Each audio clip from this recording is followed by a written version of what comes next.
26 At sinabi ng Diyos, lalangin natin ang tao sa ating larawan, ayon sa ating wangis, at magkaroon sila ng kapangyarihan sa mga isda sa dagat, at sa mga ibon sa himpapawid, at sa mga hayop, at sa buong lupa, at sa bawat umuusad, na nagsisyusad sa ibabaw ng lupa.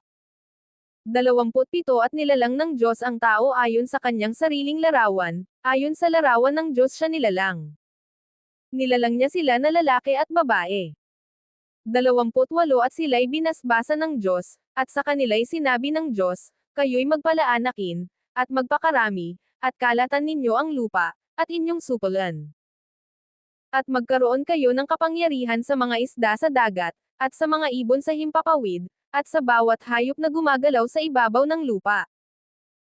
29 At sinabi ng Diyos, narito, ibinigay ko sa inyo ang bawat pananim na nagkakabinhi, na nasa ibabaw ng balat ng lupa, at ang bawat punong kahoy na may bunga ng punong kahoy na nagkakabinhi. Sa inyo'y magiging pagkain. 30 At sa bawat hayop sa lupa, at sa bawat ibon sa himpapawid. At sa bawat nagsisyusad sa ibabaw ng lupa na may buhay ay ibinigay ko ang lahat na pananim na sariwa na pinakapagkain. At nagkagayon. 31 At nakita ng Diyos ang lahat ng kanyang nilikha, at, narito, napakabuti. At nagkahapon at nagkaumaga ang ika-6 na araw. Genesis Kapitulo 2. At naiari ang langit at ang lupa, at ang lahat na natatanaw sa mga iyon. 2 At ng ika-7 araw ay naiari ng Diyos ang kanyang gawang ginawa. At nagpahinga ng ika-7 araw sa madlang gawa niyang ginawa. 3 At binasbasa ng Diyos ang ika-7 araw at kanyang ipinangilan, sapagkat siyang ipinagpahinga ng Diyos sa madlang gawang kanyang nilikha at ginawa. 4 Ito ang pinangyarihan ng langit at ng lupa, nang likhain noong araw, na gawin ng Panginoong Diyos ang lupa't langit. 5 At wala pa sa lupang kahoy sa parang, at wala pang anumang pananim na tumutubo sa parang, sapagkat hindi pa pinauulanan ng Panginoong Diyos ang lupa, at wala pang taong magbukid ng lupa. 6 Na ngunit may isang ulap na napaitaas buhat sa lupa at dinilig ang buong ibabaw ng lupa. 7 At nilalang ng Panginoong Diyos ang tao sa alabok ng lupa, at hinangahan ang kanyang mga butas ng ilong ng hininga ng buhay. At ang tao ay naging kaluluwang buhay. 8 At naglagay ang Panginoong Diyos ng isang halamanan sa Eden, sa dakong silanganan, at inilagay niya roon ang taong kanyang nilalang.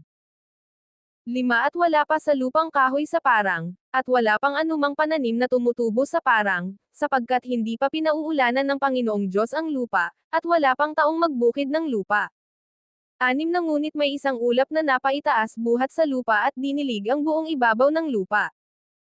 7 At nilalang ng Panginoong Diyos ang tao sa alabok ng lupa, at hinangahan ang kanyang mga butas ng ilong ng hininga ng buhay. At ang tao ay naging kaluluwang buhay. 8 At naglagay ang Panginoong Diyos ng isang halamanan sa Eden, sa dakong silanganan, at inilagay niya roon ang taong kanyang nilalang. 14 At ang pangalan ng ikatlong ilog ay Hiddekel, na siyang umaagos sa tapat ng Assyria. At ang ika-4 na ilog ay ang Euphrates. 15 At kinuha ng Panginoong Diyos ang lalaki at inilagay sa halamanan ng Eden, upang kanyang alagaan at ingatan.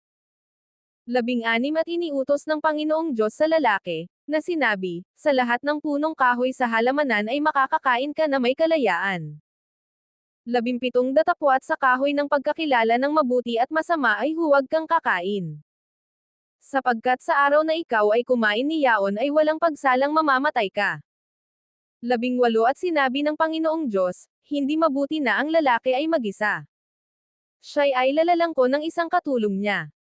19 At nilalang ng Panginoong Diyos sa lupa ang lahat ng hayop sa parang at ang lahat ng ibon sa himpapawid. At pinagdadala sa lalaki upang maalaman kung anong itatawag niya sa mga iyon, at ang bawat itinawag ng lalaki sa bawat kinapal na may buhay ay yaon ang naging pangalan ni yaon. 20 At pinanganlan ng lalaki ang lahat ng mga hayop, at ang mga ibon sa himpapawid, at ang bawat ganid sa parang. Datapwat sa lalaki ay walang nasumpungang maging katulong niya.